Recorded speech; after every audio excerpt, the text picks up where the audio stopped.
Okay. All right, welcome everyone to the faculty meeting. I know we're all in different positions. Kelly is at a truck stop on her way to the office from dropping her husband off at the airport. So she has a lot of happy Christmas music in the background when she unmutes herself. Scott is in Snowmageddon right now. He'll be leaving for the office in just a few minutes, well, after our faculty meeting. And in the West Virginia room, we just got done with Daniel's presentation for the research seminar. Happy to be part of that. Ruben, do you have unusual circumstances where you are? No, I am at home, Yeah, but okay. no foot of snow or anything? No, nothing. I will need to leave in perhaps 40 minutes. Okay, all right. Well, this meeting won't go too long. Eric, you don't have snow there. Any unusual circumstances where you are? We've got a few inches of snow, but that's it. Okay, all right. Otherwise, I'm good. Okay. Well, we don't have, it looks like we don't have our part-time faculty here, but welcome if, as they are listening to the recording. And welcome to all of you. Thanks so much for joining. What I'd like to start out with is just a review of the fall semester and let you ask any questions that you have. Actually, I don't think that we have faculty on right now that have taught during the fall. What I had hoped to have would be a review of experiences that they had. I know in a previous faculty meeting, we got some of their thoughts on how it's gone. So I'll give a review of where we are right now in the semester. We're almost done with the fall semester. We have one more Zoom session for the PSK course and then the monitoring and evaluation. The will join on that. The courses that have been going on right now are monitoring and evaluation, which Dan Robison has been teaching, and he's been doing that in the 18-week format. Health for All is what Manjunath Shankar taught, and that was for the first 8 weeks of the semester, so that's over now. And that was replaced by our two PSK courses, 21st Century Communication, which is going on right now. Again, has another week, taught by Andrea. She's connected to Johns Hopkins University. And Lifelong Development Education, which is taught by Dan Wessner and his wife, Liz. So those are the courses that have been going on right now. And I think we're happy with how they've been going. Some challenges, I think in particular, Dan Robison hopes to come on a little bit later to talk about the challenges that he's been having with the peer review process and trying to have students meet together in their own groups, which is definitely a direction that we want to go, but it's hard just because of the issues of getting online together and finding times for groups to be able to meet. So any question, do you guys have any questions or any comments about your perceptions of how the fall classes have been going?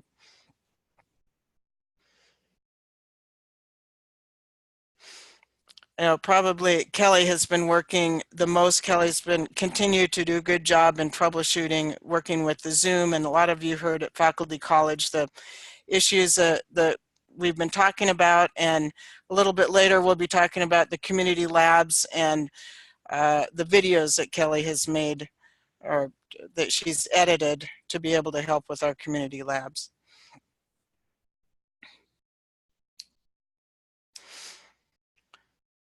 Okay, let's move on to the end of semester process, because I think this is important to be able to get this into the minutes and also yeah. Daniel had a comment. Okay. Daniel, yeah. I'm sorry. I've been in contact with Manjunath about some other questions that he had. And he was aware that he was having difficulties in his course. And I just think that the conclusion that he had from his course was that he had too crammed and ambitious and packed a syllabus. Mm-hmm. mean, we all have our various things, but I'm coming back to the fact that we need to be a little, I think, more careful that we don't pack content into the syllabus when we're trying to also focus our syllabi around labs. We tend to think in our old type of thinking, especially people who are coming in from a traditional situation, we tend to think about the syllabuses are what you teach. That is certainly the case with the readings and the writing that people do.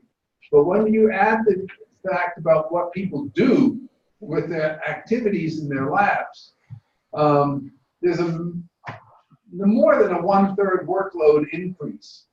And so this caught Manjunath completely by surprise, even though he had been told that. And I think that as a faculty who is resident full-time, we need to be very conscientious in thinking and designing our courses from the lab forward rather than from the content into the lab. And I just, in my discussions with Manjunath, it was, this just became more and more clear to me. And I think it's not something that we can, I just want to introduce it now because I am convinced that that's what we need to do. I realize we don't have time on the agenda, but I think that to my mind, Christy, that's the big lesson from this current term when we had people who were part-time faculty members and were coming at it with a traditional delivery of learning rather than a doing of learning approach. Right. No, thank you for that, Daniel. I appreciate that. And Manjunath he had the Health for All class, and definitely a lot to bite off in terms of content. And so it was very difficult to know just how much content to present and focus on, and then also to have the applied piece, which is wrapped up into the community labs. Who just joined us? Katie just joined us, I think.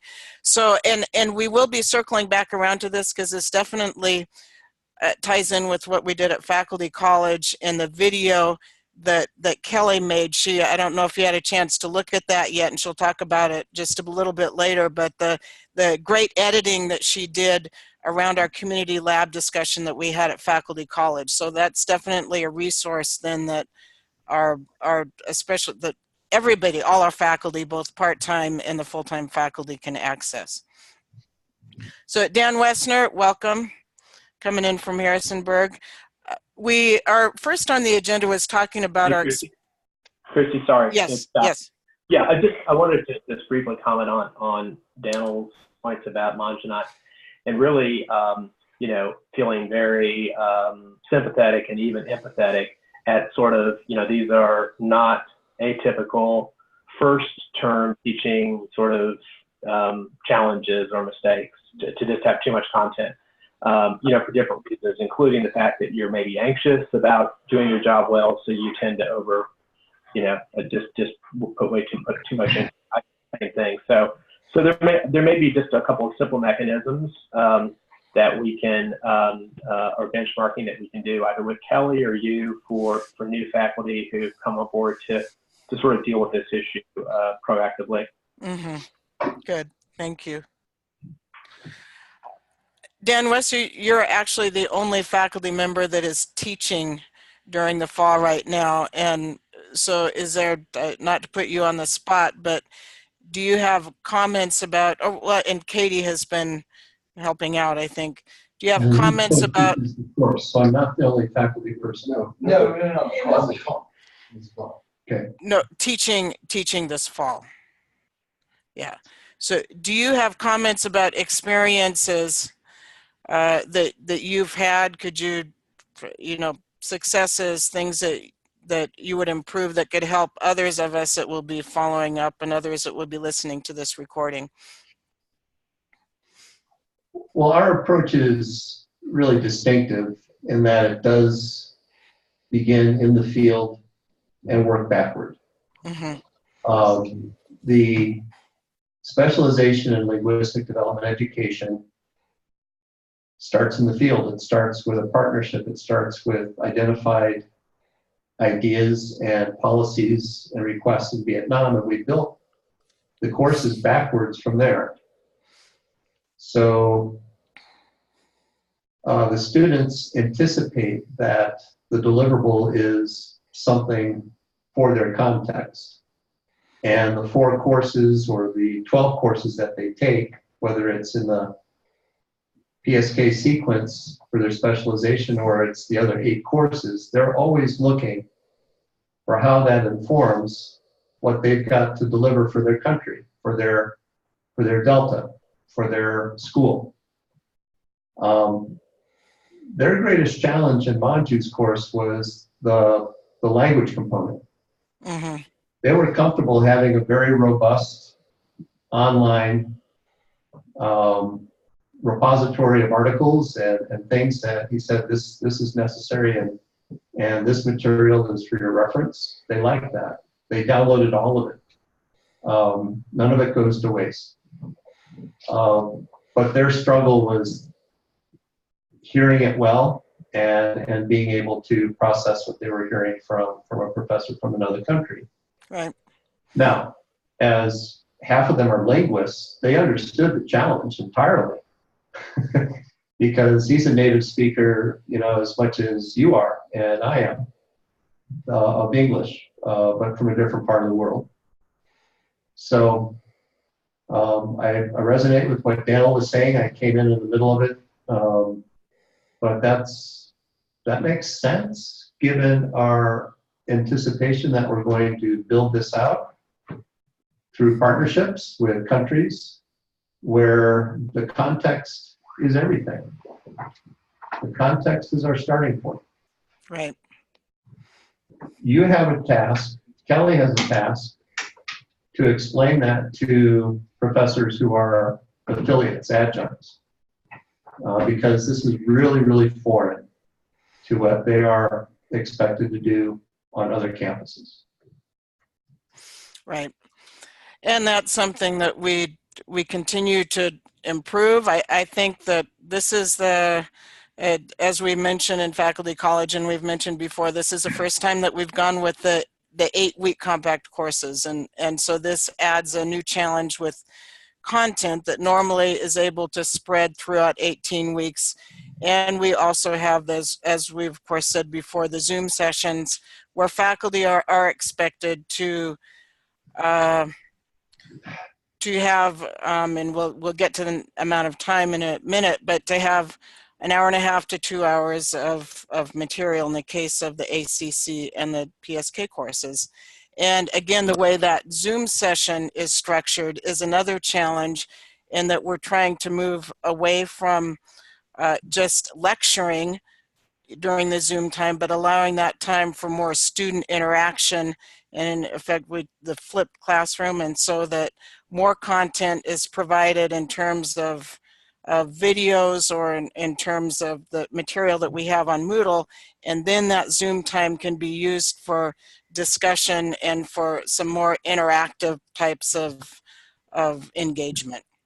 Well, Christy, that's totally correct. And to Scott's point, which was pleading Manju's case a little bit, I would plead it even more strongly, because it's not only the syndrome of somebody teaching for the first or second or third time. That's a challenge in itself.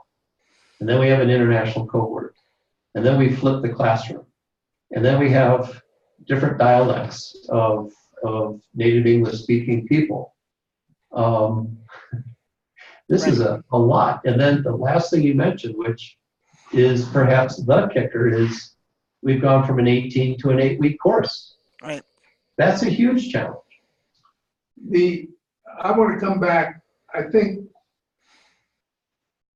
Dan's comment about the fact that they're beginning in the Vietnamese situation with the lab is something that we all need to be doing. My point is, Christy, I just want to say, the first thing that I think faculty need to do is think about the labs. And then the content has to support that, rather than thinking about the content and the meetings and the resources. What type of skills, what type of work, since this is an applied degree, do you want to get out? And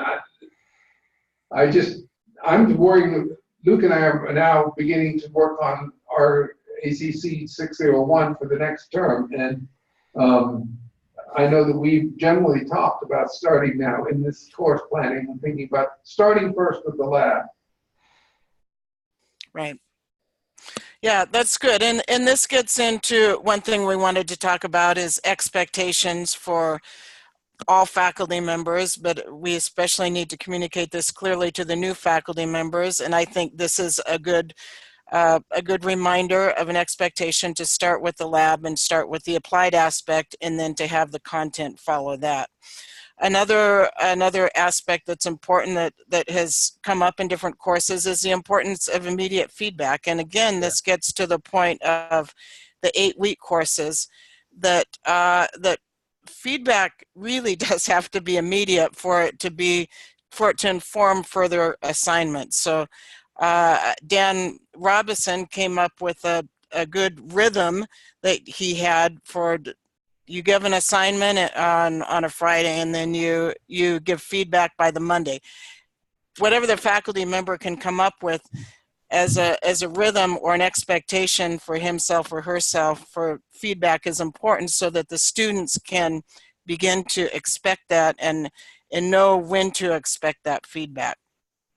And that's definitely been something else that has come up.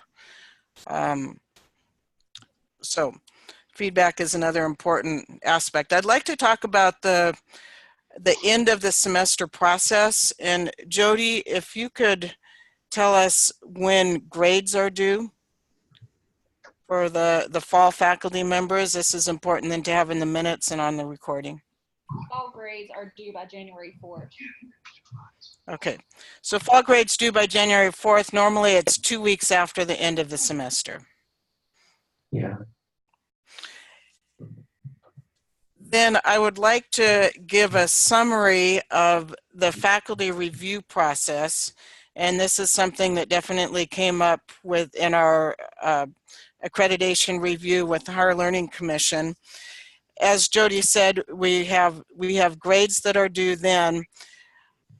The beginning of January, course evaluations will come out, and Jesse Pappas, who is our Director of Assessment, will be sending those out to the students. Those will be coming to us. They're sent out via SurveyMonkey, so they'll be collected by us. We will, after we collect the student evaluations, we then pass on your specific evaluations to the faculty member for you to review. I will be also sending out a faculty self-evaluation with just a few questions. What did you do well? What would you like to improve? And suggestions for future generations administration. You will fill that out, send it to me. Those two pieces of documentation in addition to my observations, so the student evaluations, the self-evaluations, will inform a conversation that I have with each faculty member. I'll write up a summary of that conversation, send it to the faculty member for review. That will come back to me for any modification. Then that goes into the file of the faculty member. So we're working on creating a much more robust and consistent faculty files. So any questions about that process? And then that goes back to the Dean's Council that we have accomplished that review cycle. Questions or comments about what happens at the end of the semester? Christy, if I can just comment on that. Eric, I see a blank screen there, but if you're there, show yourself. And this is really the one thing we need to deliver to HLC in the next 2 years. We have 2 interim reports that are going to follow precisely upon what Christy just described. And I suggest that we work backward, Christy, and create a timeline that takes the 2 dates that HLC has given us. And we have milestones, very precise milestones of the reporting that you've described, all the way from the student feedback to the faculty feedback to your review, your talk with the faculty, what goes in the personnel file, what gets spoken about at Dean's Council, and whether or not that informs any programmatic changes. Right.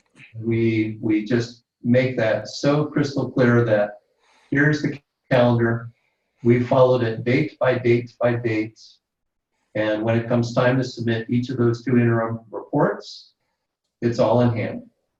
Right. I think that's a good idea. I'll be sending this out in written form too, and can certainly add that timeline to it. I think that will be helpful for everybody. And this is one thing that hasn't been so clear in the past, but we want to move to a clear cycle so that faculty know exactly what to expect when it comes to the faculty review and faculty evaluation. And it definitely needs to be a two-way process. For example, I know that Manjunath, back to his example, has plenty to tell us on how we can improve what we're doing. And so it's a two-way process between faculty and Future Generations administration. More questions or comments on that? Otherwise, we'll move to spring 2019 courses. This term, this the first report is in June. We won't have any data for June. Daniel, are you saying something for everybody? I'm just saying for HLC, the data we need for the first report is this semester. Okay. Because we won't have the second semester's data in the time to file the June report. Well, we'll have 2 sets of data. We'll have Christie's data vis-a-vis the faculty for what's happening right now this semester. Right. And we will have the first half of the next semester. Well, And we will have a clear explanation to them. Here is our timeline from your second to your first interim report to today. right. I think what they want is to see the process more than the data. So that they want to see the process and they're being implemented. So in my response that I gave to them with my letter, I said the process is already in place. You can come and evaluate us right now. Now they won't, but I think that the key thing is that we need to be, for the Christie's thing is we need to write up that process right now. And Christie, maybe we can circulate it and comment on it. Right. I think write up the process, but also make sure that that there are documents reflected in the files to be able to back it up. I mean, like you said, I don't think they'll come here and check it again, but we need to have that documentation. So good. I'm going to share my screen right now so that you can see. I keep referring to this, and I think it's very helpful to keep us grounded in our schedule because there are changes that keep happening. So here you have the semester 2 for class 2019. We're still referring to the cohort model. The courses that have been going on now, of course, monitoring and evaluation again is the full length of the semester.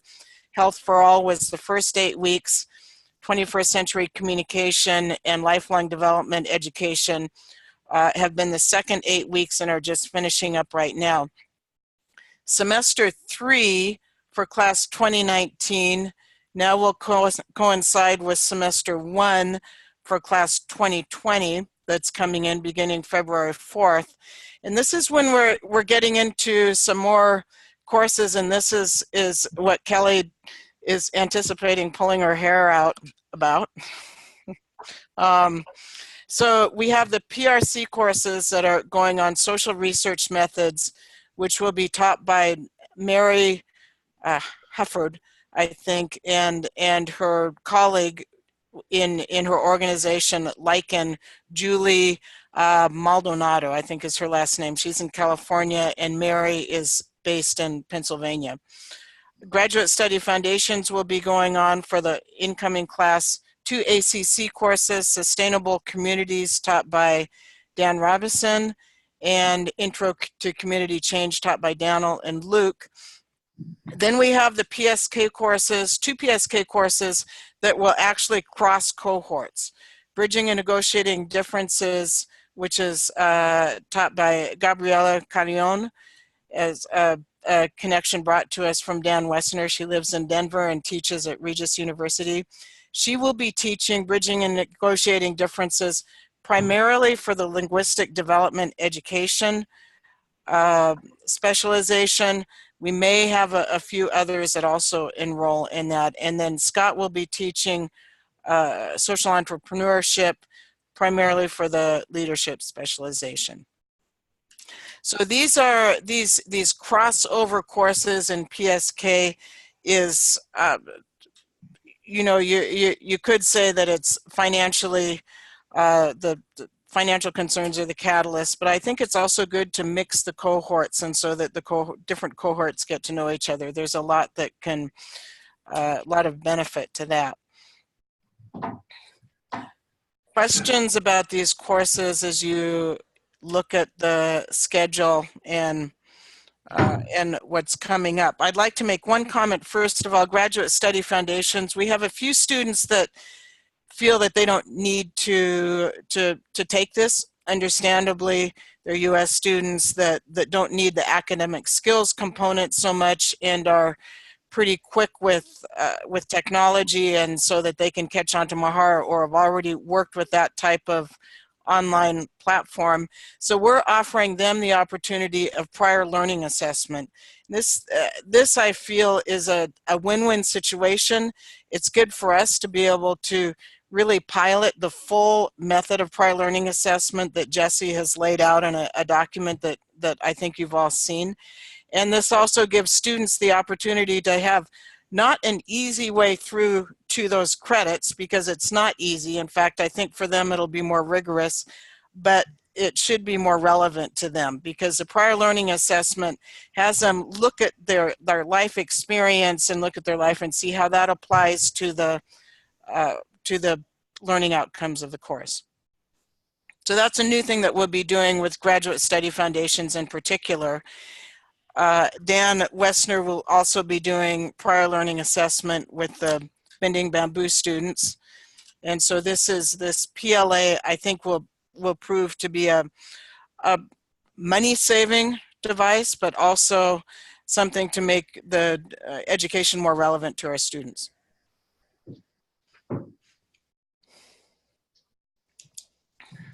Christy, we Questions? talked about this Yeah. in Dean's Council. It's money saving for both students and for the institution. Right. And the administration needs to set the price for what it means to do PLA. Yeah, that's right. And that's in the Dean's Council minutes. Okay, Kelly, just a heads up, I'm going to be coming to you in just a minute for the community lab part, and also for your deadlines. But another thing that we decided in Dean's Council, as you know, we have a Zoom session split. Before, we've been doing it 1 hour and 1 3/4 hours to 1/4 hour. So the ACC and PSK courses have 1 hour and 3/4, and the PRC courses have just 15 minutes. That's because the PRC extends throughout 18 weeks. We've found, though, that this doesn't give enough time for the PRC course to get into any kind of content. It's basically checking in any questions. If there are no questions, which don't happen immediately, then it might even just last 5 or 10 minutes. And so Dean's Council decided yesterday to move to a 1.5 hour, half-hour split. So ACC courses and PSK courses will have 1.5 hours, and the PRC will have half an hour. And I think this will especially help Mary and Julie in social research methods to be able to have a little bit more opportunity for content in the Zoom session.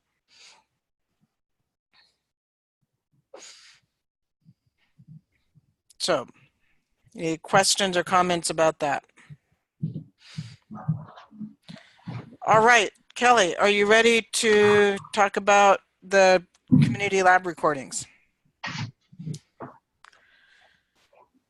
Sure, Christy. Do you want to stop sharing your screen? Sure. Yes. I think my connection's pretty poor, and I think there's quite a lot of delay on one side or the other. But I think I've sent it out now 2 or 3 times, the link to the YouTube recordings. So I probably won't send it out again as a general link. But if you haven't watched them yet, I think it was a really good session that we had basically in faculty college, where we sort of all talked about how we as, full-time faculty or whatever, or sort of established faculty, kind of think about community lab when we're doing course design, and some pro tips, if you like, on how to think about it. And I think I've whittled it down to about, 10 minutes.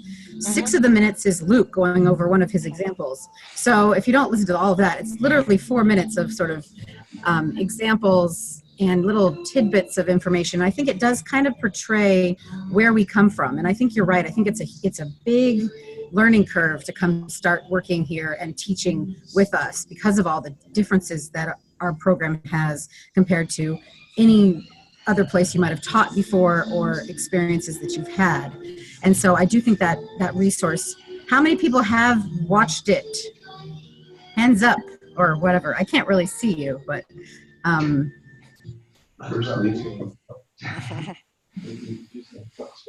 okay. Excuse me. Katie, great job. I was also planning on this being a question, because I just sent it out as a link. If there was any questions or clarifications people wanted, I'm happy to answer those now, or we can talk about it any other time. It would almost be good. I wonder if you could have a transcript that goes along with those short videos. I know that takes more time to write it out, but I don't know if you watch it on YouTube, you should be able to watch it with the closed captioning on. I haven't tested. Okay. Yeah, that's one of the reasons I've been using YouTube a lot, because I think it does do the automatic captioning really well. We looked into paying to have our Zoom sessions captioned, and it's prohibitively expensive at the moment. There doesn't seem to be a good machine learning for, I'm not sure why, but I'm still working on it to try and get a machine, like a computer generated caption, to go during our Zoom sessions, because I think that would really, really help. But right now it's a person doing the transcribing, which is expensive. Oh, yeah, that is. Okay.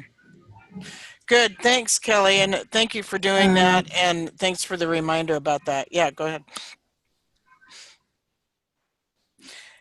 How about expectations for people creating courses? Where we should be right now, any deadlines that we should be making? Right. So as you saw, there's 4 people who are sort of on the first name basis with me for this coming semester. I think everyone has submitted their first drafts and their week by weeks. For the most part, we're still in discussion. The deadlines, I can show you the document. Sure. And it will be a similar process, and why it's good for everyone to know, because we'll go through a similar process with everybody as things progress. So the next, it's awkward because this pre-course planning period falls right in the Christmas New Year period, and myself included, I'm going to be out of pocket for some of that. So, and I'll say this to each of these people individually, but I've put sort of the end of the year as a place where you should really be thinking that that you are basically 50% ready to teach the course. And down to, like, if it started on January 1st, you would be, pretty much ready. So that's what the finalization process is all about. Again, this is the first time we've actually had these deadlines so far out, and I think it's been really helpful. I know that Dan Robeson and I have been having lots of discussions about his course design and how to make it manageable. Mary and Julie have weekly calls with me, and I've set those up basically with Dan Robeson as well, and probably we'll start doing that with Scott and Gabriella pretty soon. I think those weekly check-ins are really helpful to keep everybody on track. And so I'm hoping that giving ourselves this extra time in the course planning process will end up with a more polished product and a more experience for both students and faculty that's a little more less hectic and a more sort of focused on learning. So that's the plan. Great. And I think Kelly's definitely right. By having these deadlines and these weekly meetings has really encouraged faculty to be much more accountable in the course design process and encouraged us to start moving much sooner. And so, and just the fact that they're thinking about their course so many months ahead of time, I think gives the opportunity to begin formulating ideas in their minds and on paper. And there's also a paper process as Kelly has moved them from the outline that starts with learning outcomes, emphasizes the community labs, the artifacts and activities, and then into the content and actual syllabus and Moodle course design, encourages that thought process in the right direction. So thank you, Kelly. I'd like to give you just an overview of what our class 2020 looks like, and we're still doing recruitment. In fact, Friday and Sunday, Luke and I will be having virtual information sessions Friday at noon and Sunday at 2 to be able to encourage connections, especially that Luke has. Luke, I don't know if you want to, can you talk about the list that you have? I think it's a pretty exciting thing that's come out of that webinar that you were part of. Well, yeah, I joined a webinar a while ago and we got a big list of service year members, and then I mean I think just as the point is that we got our hands on a list, and then I sat down and realized that easily within my general reach I can get things in front of at least 400 to 500 people. And I guess, and so I was just trying to think how do we use those contacts. But I think the other point is we need everybody on this call needs to get on the Facebook page, or you know, if we can get you on the constant contact distribution, because this is not an instance where we're asking you to kind of go and recruit as students. We're just trying to get people into information sessions, and then Christy and I will do a lot of the recruitment from there. But this was, I think, actually, Christy, the real idea behind how the whole Cascade came from how do we effectively use our alumni? Because our alumni are actually not great recruiters. They're good cheerleaders. They're not good recruiters. And so anyway, that's the point. And if you have a network you can get it onto, contact Megan, and she will get you a social media or the MailChimp email blast for it to be shared. And this is where I think some of it is doing something like these virtual information sessions, as we learned last time, is only helpful if you do it far enough out, and then you've got a real strategy for how it's all going to come together. So This is a last ditch effort, and it's getting a little bit of traction. I think that for me the most exciting thing is that it's starting to put in place a different type of recruitment strategy that we're going to need to begin working on January, February for next year. Right. Yeah, so this is last ditch for the January 4th deadline for the spring, but it's also hoping to build momentum for recruitment for the fall. So that's what, great. Thank you, Luke, for saying that. At this point, we have the ones that we are most assured of for the spring enrollment are 6 to 8 Vietnamese, and also one Vietnamese that is not part of the Bending Bamboo project, came to us by herself. 6 or so scouts, 3 U.S. students who have actually already started in the fall, so they're on a bit of an independent program.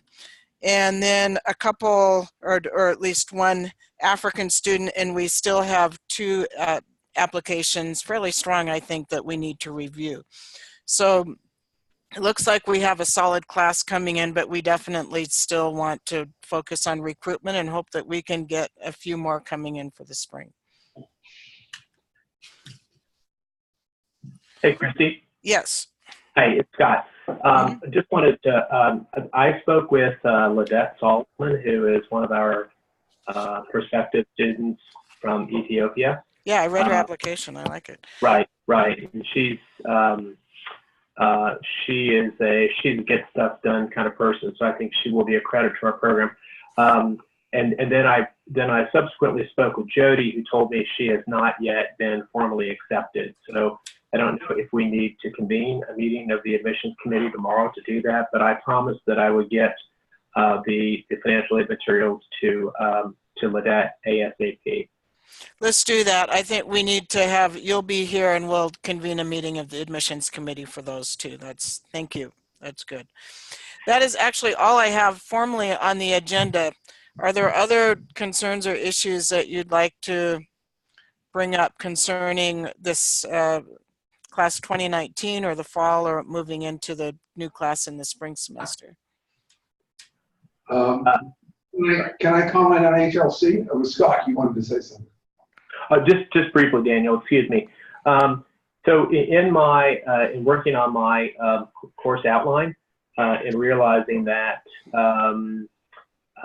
there are going to be some bits of my course that assume prior knowledge about seed scale, which I guess they're going to get through ACC 601, but also one or two other bits. So I'm just thinking about the students who are coming on board, who are matriculating in January, and what are some things that we can be doing to get them up to speed as soon as possible regarding various aspects of future generations, our methodology, our way of seeing the world, so that when they get to a course like mine, they're up to speed.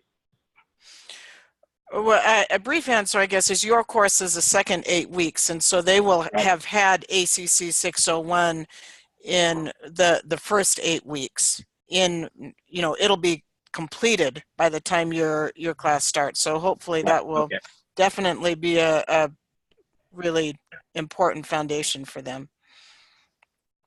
Yeah, that should probably do it, I would think. I think that behind Scott's question is an interesting question that is a different one, which is many of our students, I think, should be asking for additional help beyond the help and the syllabus, the readings that are given in their program.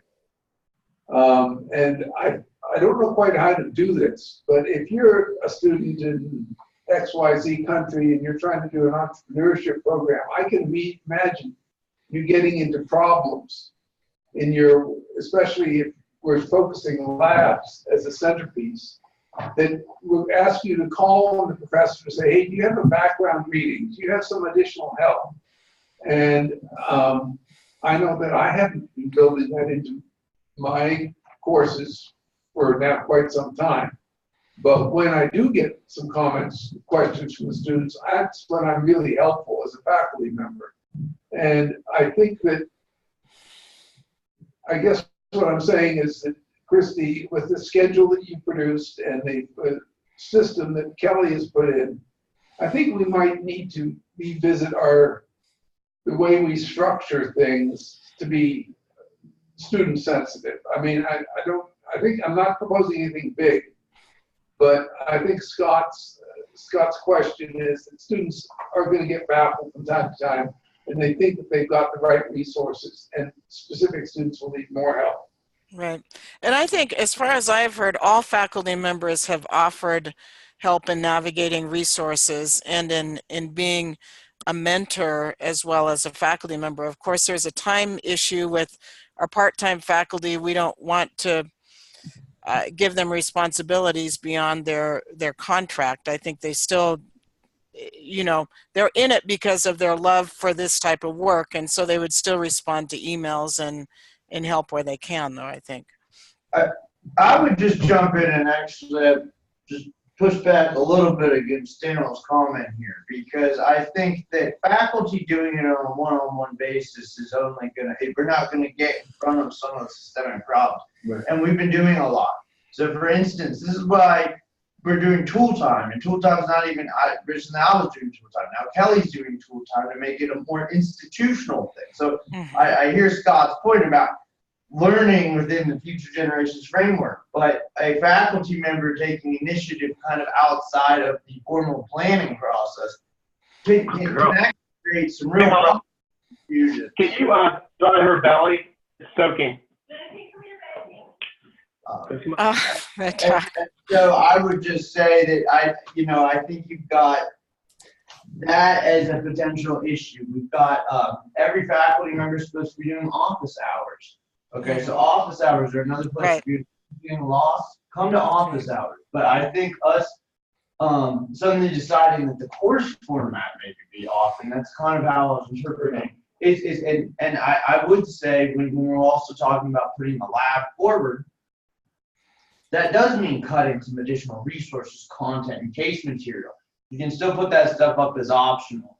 And I think that in the area where I'm saying is I think we want to be careful if we're going back to the comment about putting the lab forward.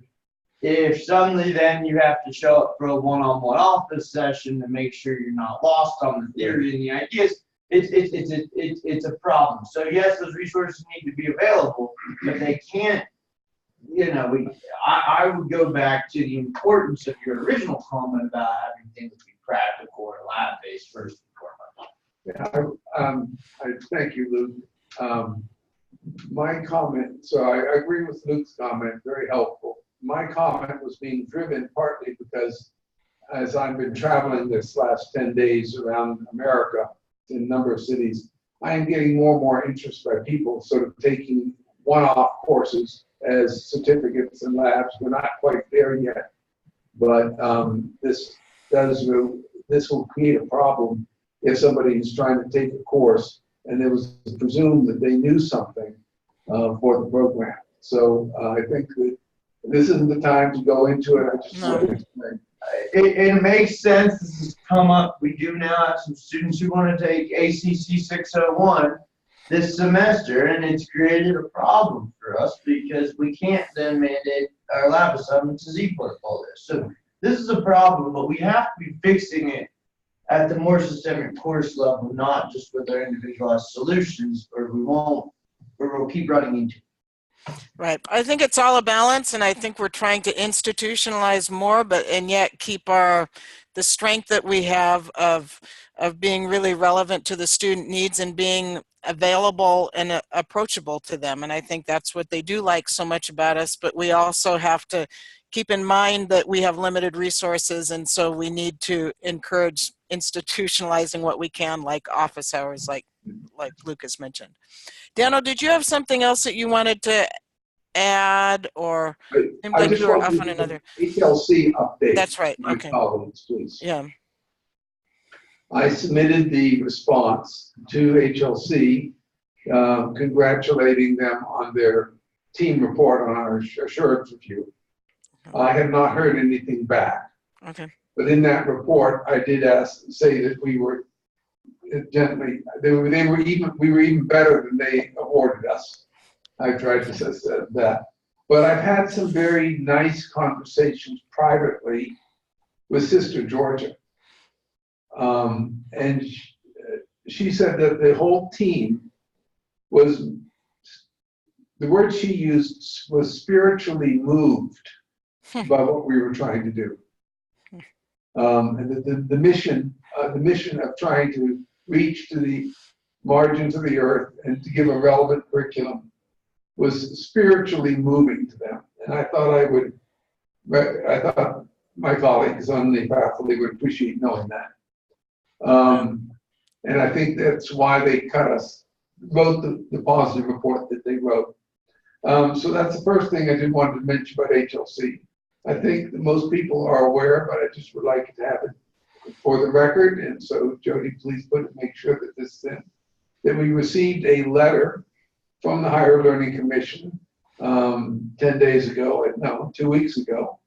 That was a shocker because it dealt with our having 2 tax ID numbers, and the Department of Education did not have one that we were using, which was related to the IRS. This was, Stephanie jumped in her truck on a snowy day and drove to Charleston to the Secretary of State's office and sorted this issue out. Another example of great teamwork. There are many explanations here.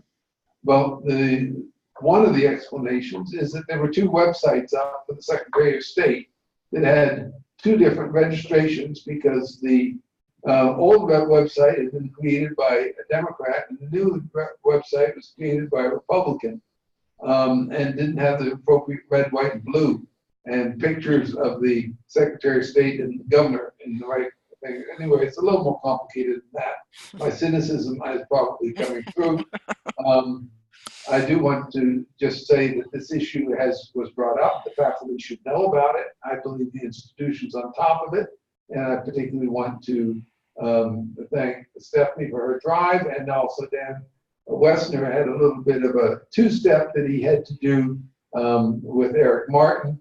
And Eric Martin, our liaison, I'm going to turn it back to you, Dan. He actually sort of apologized halfway, but I'll let you frame that.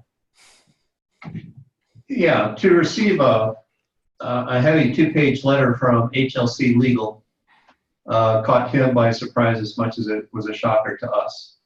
And so without using the word, HLC formally apologizes for its behavior.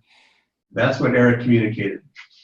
And he said, from this point forward, he is liaison, and he hopes HLC as an institution remember that we're all humans involved in this, and that the entire correspondence could have been handled much more humanely. Good. All right. Thanks, Daniel, and thanks, Dan, for that report. The addendum to that is that HLC is under review and notice from the Department of Education. And God help them if they're Betsy DeVos is looking at them. Great. Hey, Manjunat. No. I think we Manjunat, can you hear me? He's on mute. Okay, Manjunat, we're about ready to close. We actually started at 10. I'm not sure if the time change got confused a little bit. The seminar, then I had some work. I had to take care of the baby, but by the time I got back to the it's fine.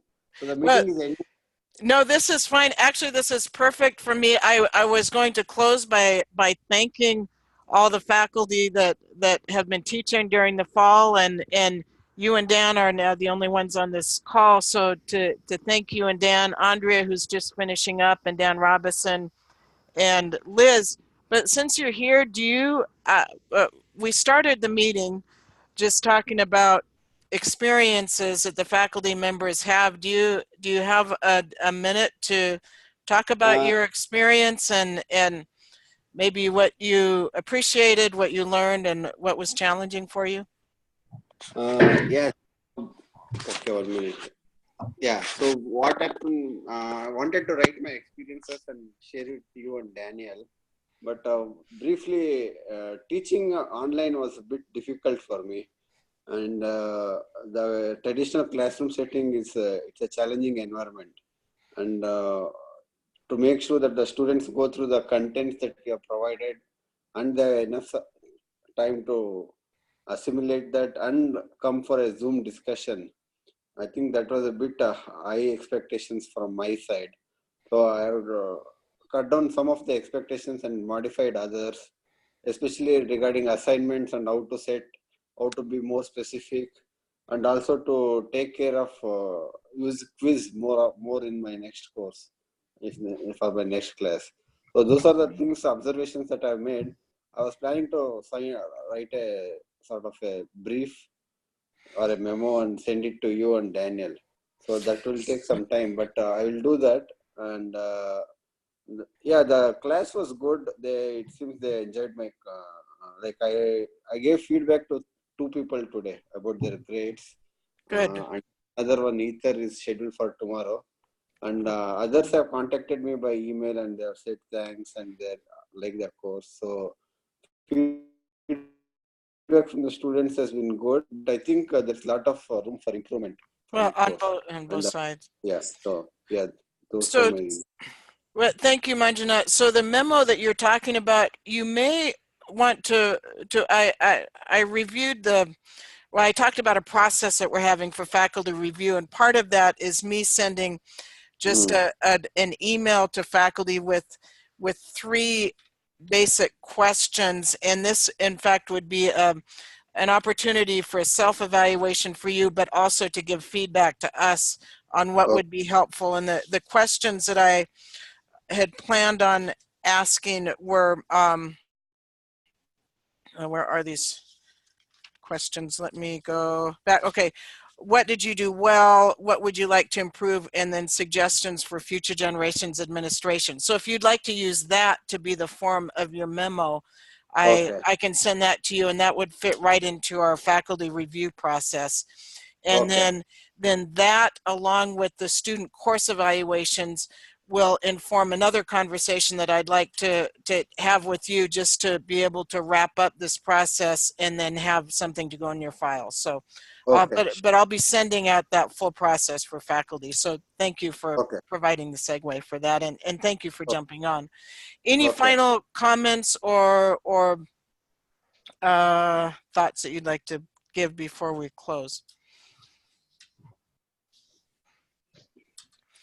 So thank you all again. Thank you, Dan and Manjunat, for teaching, and the others that might be listening to this recording. And thank you for those of you that are working so hard on your courses right now. Think of Luke and Daniel and Scott and myself and others that are not on this call. So Julie and Mary and Dan Robinson and Gabriella. So we have a lot coming into the spring. I think it's exciting. It feels like we're really expanding with that. And looking forward to meeting again, probably in January, with another faculty meeting that will then kick off our spring semester. So thanks very much to all of you, and drive safely. Kelly and Scott, looking forward to seeing you up here. Bye. Bye-bye.